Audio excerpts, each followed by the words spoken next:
Hey everybody, welcome back to Suck Less Saturday. I'm your host this week, Neil, and I am here with Adam Winch from Defenders USA. We're going to talk about some unconventional shooting positions. You need a shot timer because that which gets measured gets worked on. The Range Tech Timer is the official timer of Active Self-Protection because it is versatile, reliable, feature-rich, and very economical. Check out all it can do at the link below. Yeah, let's just say from the aspect that maybe you've gotten yourself attacked in some way, shape, or form, and then maybe you've tripped up on your own feet, or you tripped and fell on something. I got into something one time where I'm literally trying to go backwards, and I trip on a rock, and I basically almost go to the ground, right? And then another case, right on duty as a police officer, we're fighting on the ground, and ultimately from the kneeling position on the ground, I had to pull a gun and use a gun, bang, bang, bang, in defense of life. So, I mean, it is, now I understand that was a police type thing, Right. but we also saw as a cop, occasionally folks would have to use a gun defensively, and occasionally, I don't think it's terribly often, but occasionally they get in unconventional positions, meaning they're not standing there in the normal shooting patterns you'd see on a square range. Sure. So if you don't know Adam, you haven't watched enough Active Self-Protection, and you haven't taken any classes. So Adam, tell us a little bit about you and your background so people understand why you're a bit of an authority in this. Authority, I don't know. I started out as a soldier in the U.S. Army, did a couple different things in the U.S. Army, ultimately moving into TAC teams, or tactical teams in there, and then later became a police officer in Grand Junction, Colorado. Did that for about 10 and a half years, SWAT team, street crimes unit, training officer, blah, blah, blah. Yep. And then later been running Defenders USA now for about 10 years, and I think I've been doing it full time for about 7 years. Yeah. So in that process between the military as a trainer, the police as a trainer, and civilian, I don't know, 10, 15, 20,000 people now. Yeah, so you've had some experience real life, Yes. and you've trained a few folks. Yep. We're here at Meade Hall in Oklahoma taking Rangemaster's Master Firearms Instructor. And he crushed it. Just under him. We had a blast this weekend. Yes. It was a great time. If you guys are calling yourself instructors or want to be an instructor, the Rangemaster Instructor courses are, I mean, they're tough. Yeah, and this is under Tom Givens, right? The legendary Tom Givens. Yeah. And this is the third level. In fact, it's the highest level you can get with him. And I'll tell you what, this guy builds shooters, and it was cool. It was fun. We had a blast, and you're shooting some hard targets. Yeah. So I think we understand that you do have some authority in this. You have some training in this, and some experience, because we don't just sit around and tell horror stories all the time. But once in a while, we get a war story, and you're like, oh yeah, I was backing up and I tripped on a rock, right? And now what do you do? Yeah. So to suck less this week, we want to talk about this. I want you to, at the very least, think through it, but ideally figure out a way to practice it. Now, we're going to do it live because we're on the great Meade Hall range, Yep. But we're going to show you how to do it dry as well, so that you don't have to do this in a dangerous manner to start. Yeah, you could easily do this, a completely dried gun, verified everything else. You can do this in your own home. You know, I mean, put it on the Mantis, whatever else. I mean, it's a great way to train yourself, even dry. Now, in this case, when we go live, we'll be shooting at these target backers. We didn't bring targets with us because we've been using Tom Givens targets all weekend. Right. So, but what we'll do is whatever rounds we do fire, we'll put them into these backers here in the center so that we're, one, keeping them in the berm, and two, you can see the application of this type of thing. But whatever we do, if we're on the ground, say on our back or something like that, what we're not going to do is we're not going to come back and reholster the gun while we're on the ground, right? The only reason we've pulled that gun in the first place is defensive life. And so if you're going to use that thing, you want to get yourself back up off the ground to where you can safely put it away. And I would say that's true in the context of a real fight, right? You don't put guns away until you're safe, and that's when you're back up and you know you're safe, possibly behind cover, whatever else it may be. Yep. And in this case, in a training environment, we don't want to start building bad scars of slapping guns back in the holster while we are also on the ground. Exactly. You know, and I really appreciate that you're bringing that up, because John and I did some videos from inside the trucks, right? Yes. Those are so much fun. You know, and then we get out, and I'm like, okay, I'm going to get out to reholster, and people are like, why would you do that? Because I'm in a training environment. Right? In a real environment, I'm either going to drive off and then get out and reholster, or I'm going to wait till this is over and get out. It doesn't make any sense to point a gun at myself after I've been through any of this. But understand, this is training, and so in training, we get to do it the safe way, because it's not an emergency. We don't have to do that, and we're going to focus on the pew, pew, pew portion of things, and we can do the rest of it very safely. True. Now, understand, too, context is important here, okay? Context is the big thing here. Though it's probably a rarity, if you pull a gun defensive life that you're going to be on the ground, it could happen. It can happen. It does happen. I've seen it happen. It's happened to me. So therefore, let's take it to that context. So understand this is not your normal range training stuff all the time, but I think this is an important skill you need to know. Yeah. So if you're good, how about we start, say, from a kneeling position? And what we'll do is we'll just say, okay, the bad guy is to our front, which is our range down there. So probably the camera is going to be on my back or something like that. Oh, I'm going to get around behind the camera. I'll Okay, and what I want you to watch. Do all of the shooting. I wish he'd do it. He's a shooter. But what I want you to watch is the movement of the hips and everything else. So when the gun comes out, there's no way it's going to be covering me even as that gun comes out. So you got to be cognizant of even your body movements in relation to the muzzles of the gun as it comes back out. And also, right, it's not something that you're doing on the fly all John Wick-ish, right, to where you're flopping around with guns and maybe covering other people downrange who don't need guns pointed at. So it's directly from the holster to your target while you're conscious of yourself, because it's important you don't blow yourself up too with a bullet. So from there, once we've addressed a few different things from the ground, say from a kneeling position, then we'll safely get back up, holster this thing, and maybe we'll do some work, say, on our back, as if we've tripped, fallen backwards, maybe conked our head or something like that, and now we've got to get the gun out and go towards the target. All right. So in this case, right, we've got our bad guys there. Let's just say for whatever reason, you got a camera view? Okay. Gotcha. So for whatever reason, maybe you've been knocked to the ground, you've been sprawled down on the ground, okay? Now, I'll be faced this way just a little bit so you can see it, but I'm going there. Okay, so notice maybe I've come to here and I've fallen to the ground in whatever manner I've ended up on, right? Notice if the gun's in concealment, granted I'm appendix carry, everything else is the same as when you're on standing up. It's simply clear the garment, master grip to the gun. But here's the deal. If I come out just right here, there's a possibility. Notice my legs are more towards my front. I want to drive my hips forward and immediately pop the gun up. If you noticed, and I'm going to stand back up just so I can holster this, and I'll go back down. If you noticed, it's just a quick drive of the hips, right? Because I want to be careful here. I drive the hips forward, and it's a pop immediately out so it doesn't cover myself. Then all you're doing is driving out to the target and engaging the way you would normally anything else. From there, let's say maybe the gunfight is over, you know you're safe, so finger high, right? I like the high register on this, or high index. From there, you're just gonna simply work yourself back up safely, and if it's time to go back to holster, now we're just simply going back to the exact same put away of a gun, looking that gun away, right? So nothing different is there. Biggest thing is that quick drive of the hips as you drive the gun out. So somebody in the comments of a video talked just the other day, and he and I were talking about how can you draw a gun without pointing it at yourself while you're in a seated position. It's this, and I'm gonna actually send him this video. Okay, great. So it's that kick and that pop. So then you can get it, and you're coming in from the seated position. Your hips come up and you're popping. Yeah, notice my knees were in front of me, but I'm almost driving my hips to the line of my knees. Yep. So it's almost no different as if you're pulling out standing up here. Yep. So now this same thing is going to become just as important. I'll go to the ground on my back as if I've fallen back. And I want you to really focus on the hip movement, but also the quick pop up with the gun. Now, oftentimes when you go to your back and you drive a gun up like this, sometimes the gun, if you imagine on my back, if I come up here, the gun is now pointed straight up. Right? I'm not a big fan of guns going straight up, but you also can't just keep it low and maybe pointing at your own legs. Yeah. So you've got to find the right balance between pulling a gun out and driving to the target. I mean, there's constantly a give and a take, right? Sure. You've got to be careful in this, you got to be thoughtful in this, but if you're treating the trigger right and everything else because you've trained yourself, it should not be a problem. Right.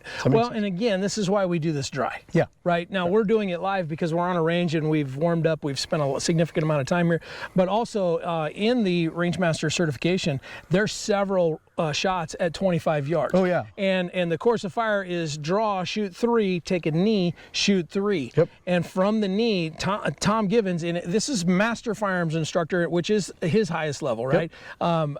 I feel like I'm a pretty average guy, but I hung this weekend. I felt really dude, good, right? you crushed it. But what I noticed, there were special forces guys here. There are some high-end shooters here. Couple cops. Former cops. and some future cops. Yep. And one young David Cagle, who I Man, I love that. Oh, he's kid. incredible. Man, that kid crushed it. But with this high level of shooter, Tom Givens didn't. He literally made everybody stand up to holster. Yes, to holster. Don't the gun. holster when you're on the knee. Why? Why put a gun away if you don't have to? Now, in the context of a police officer, I can see sometimes you need to slam that gun away so you can go on to other things. Sure. But in the civilian context, we don't put guns away until we know we're safe. We have the time to now look our gun away and do everything else. Yep. And the last thing that I'll add to this is, for a cop, they carry in a different position in a lot of cases. Yeah. Usually so, you're here. They're out here, so from the knee, they can holster up a whole lot easier than we can carrying appendix or even strong side inside the waistband, because that gun, it's to stand up and do it safely. So while we're doing this live and we're going to see Adam do some shooting, before we get done here, we're going to show them how to do this dry so they can go into their dry fire dojo Excellent idea. and practice this, because chances are your range isn't going to let you do this anyway. So just setting the context again, right? Let's take an incident that happened to me, right? I'm actually running backwards. I'm pulling a gun in the process because somebody's literally trying to kill me, and I trip. So let's say I had gone to the ground. So I'm going to go to the ground here, right? And maybe I fought myself down to the ground.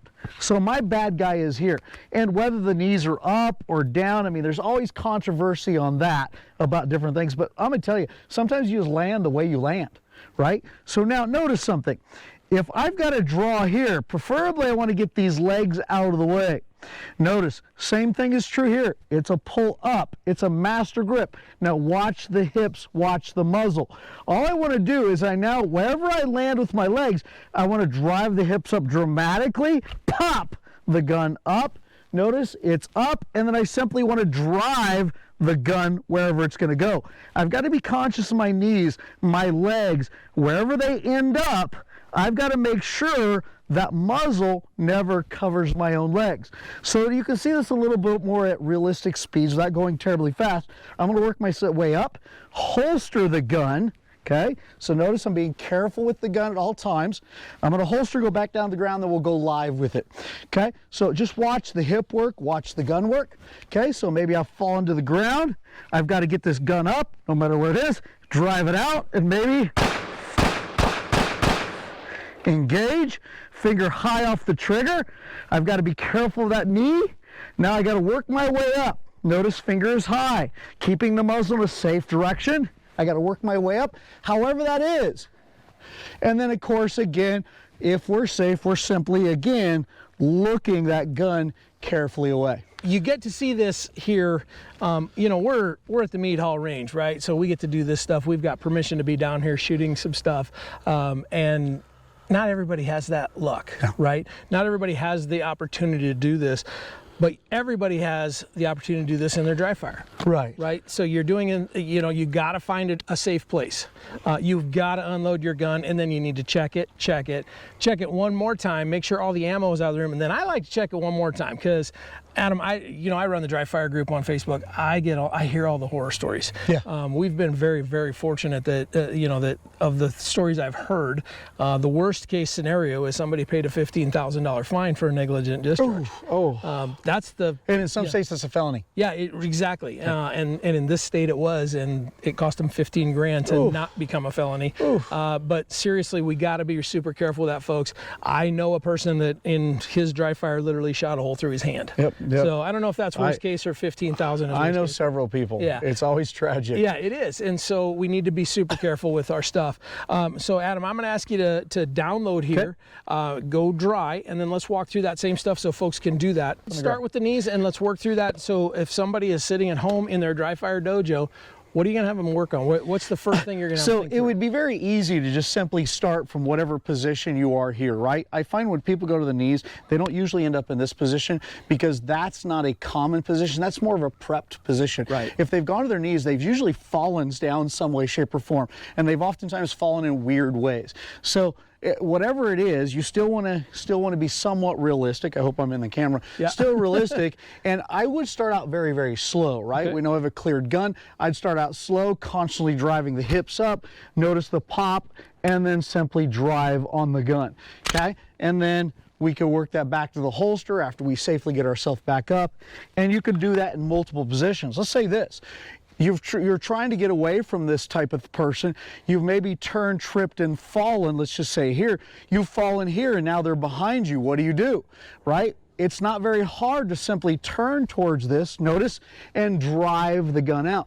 Notice, I didn't even pull the gun until I oriented the top of the tank, like the top of the torso, like a tank, a turret on a tank, right? I brought that around, and then that gun came out and popped up, being careful of that knee before it's driven out. Let's say I'm this way. Notice there's somebody else here with me, or there's other people around, and maybe I've tripped and fallen this way. Now, it doesn't really matter which way you go to your dominant, your non-dominant side, doesn't really matter. But just for this case, although the camera won't pick it up, I was going to go that way. The camera's not going to pick it up. So I'll just still turn this way.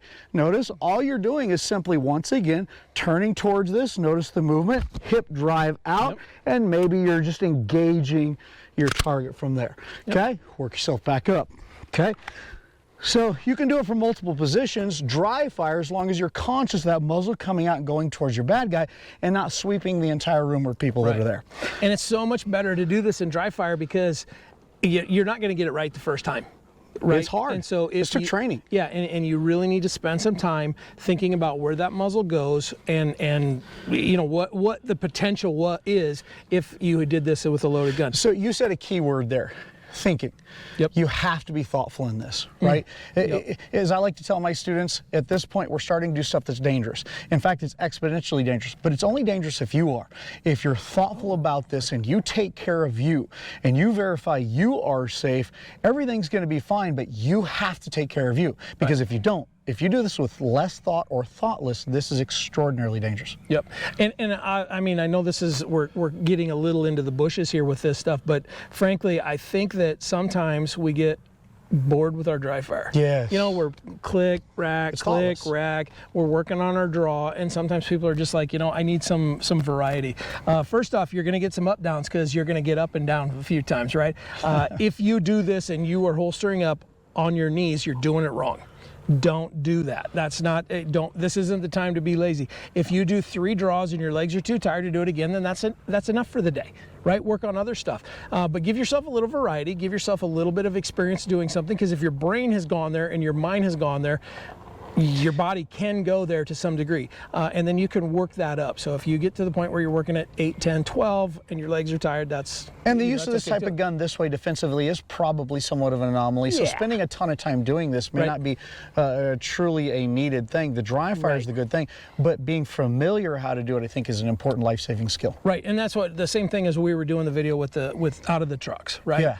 It's very unlikely, right? And frankly, you probably don't want to sit in your parking lot and draw do a bunch of dry fire in your truck. That is fun, though. Yeah, it is a lot of fun, but your neighbors might not like it, right? In this case, you can go into your basement, you can go into your dry fire dojo, you can do this kind of stuff, let your body get familiar with what that feels like, and think through every aspect of that draw to make sure that, and the one thing that I really like that you said several times is paying attention to the knee, paying attention to this. You gotta pay attention, and you know, it's just like, you know, when we teach the dry fire or the draw to first shot stuff. You know, you get people that they're all really focused on getting that gun out really quick, and then they lose all focus coming back in, and the next thing you know, they point the gun right at themselves. All the time. You see it all the time. So think through all of this, folks, and have some fun doing it. Get a little bit of variety to your dry fire. Think through something that may happen. It has happened to Adam. We've seen it on some videos. People fall down from time to time.